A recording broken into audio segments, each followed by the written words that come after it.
네, 어제 정부가 일제 강제동원 피해 배상 해법으로 제3자 변제 방안을 공식화하면서 논란이 커지고 있다. 일부에서도 다뤘는데요. 자, 윤석열 대통령은 이 배상안에 대해서 한일 양국의 공동 이익과 미래 발전에 부합하는 방안을 모색한 결과다.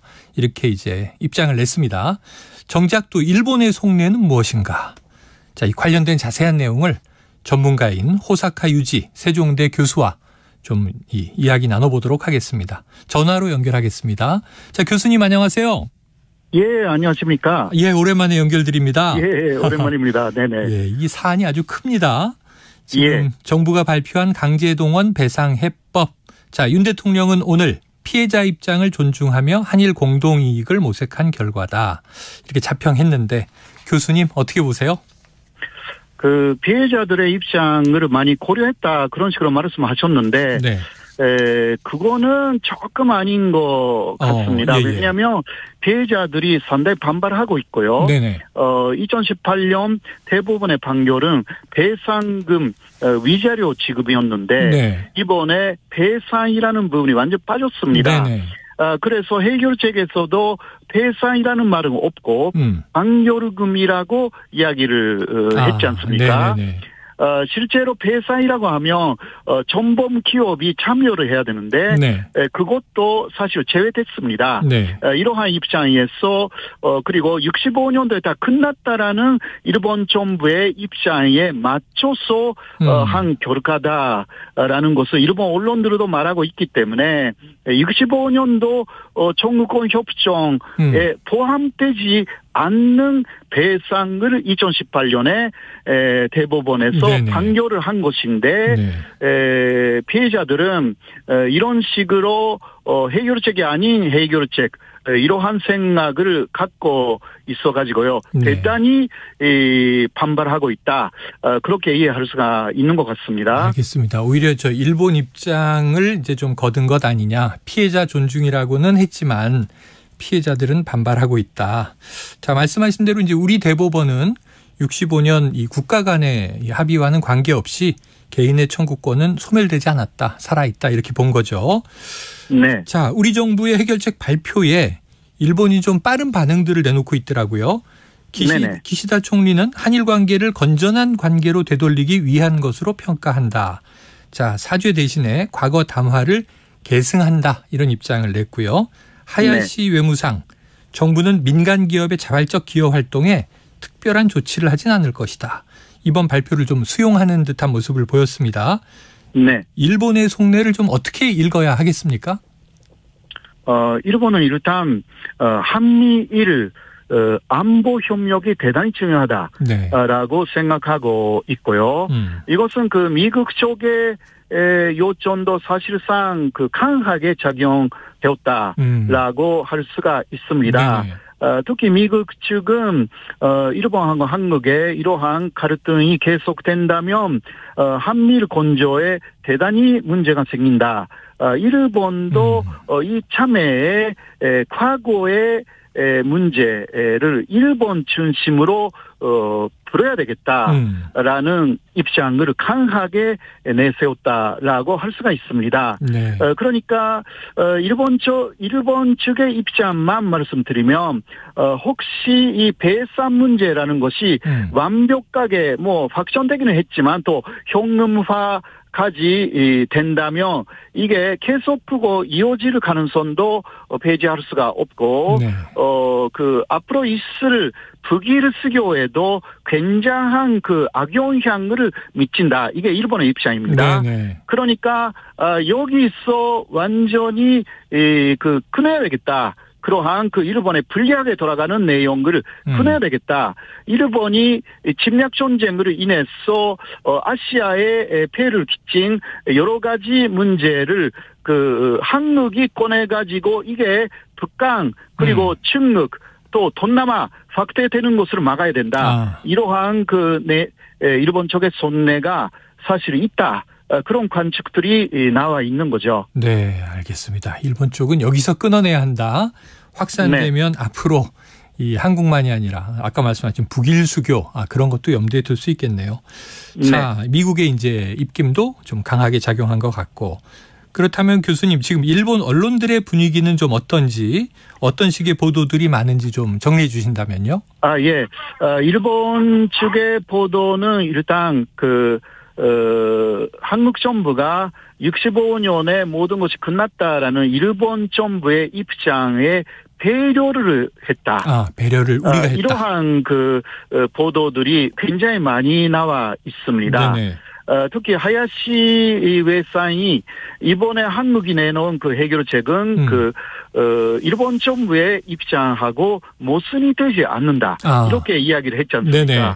이게 모순이 되지 않는다라는 것은 65년도에 다 끝났다라는 일본 정부의 입장을 한국 정부가 수용했다라는 뜻이거든요. 네네. 그러니까 이러한 하야시 외상의 담화를 더 인용하면서 한국 정부가 일본의 입장에 배려했다. 이러한 내용으로 중심을 하는 네. 보도들이 꽤 많이 나와 있는 것입니다. 네, 교수님 말씀대로 한다면 우리 정부가 낸 해법은 일본 정부가 그동안 주장한 것과 크게 배치되지 않는다. 결과적으로는 우리가 일본 측의 입장을 수용한 셈이 되는 것 아니냐. 그리고 이제 이런 네네. 보도들을 일본 언론들이 많이 내고 있다. 자, 한 가지 문제를 좀 짚어보겠습니다. 이번 네. 정부가 해법 이렇게 발표하긴 했는데요. 통상 이런 문제는 한일 양국 간에 이 2015년만 해도 이 위안부 협정 이렇게 양국의 합의가 결정되지 않았습니까? 네. 이때도 이제 반발이 컸습니다만 그래서 한일 양국 간의 이게 합의 이게 아니고 그냥 우리의 일방적인 발표로 돼 있고 일본은 거기에 대해서 마치 평가를 하는 듯한 입장을 취하고 있는데요. 네. 그렇기 때문에 일본 기업이나 정부에게 무언가를 요구할 수 있는 것이 아니다. 그렇다면 일본 측에서는 좀 어떤 행동, 어떤 조치를 할 수 있으리라 우리가 기대할 수 있을까요? 지금 일단 나와 있는 이야기는 한국이 이미 WTO에 최소한 그러한 내용을 취소하겠다, 취하하겠다 이런 입장을 밝혔거든요. 네네. 그래서 백색 국가의 한국을 다시 복귀시킬 수 있는지 협의를 시작할 것이다. 예, 그러니까 백색 국가에 복귀시키겠다가 아닙니다. 네네네. 시킬 수 있는지를 지금 또 협의를 해 나가겠다. 그러니까 중간에서 이거 안 되겠다라는 결론이 나를 수도 있고요.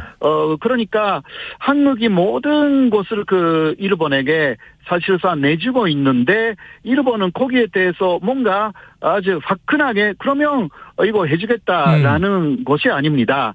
지금 또 확실하게 조사를 해 나가면서 한국이 적합하다면 이거 해주겠다라는 입장이기 때문에 상당히 곤욕스러운 그러니까 뭔가 사장님에게 아래 직원이 이거 했습니다.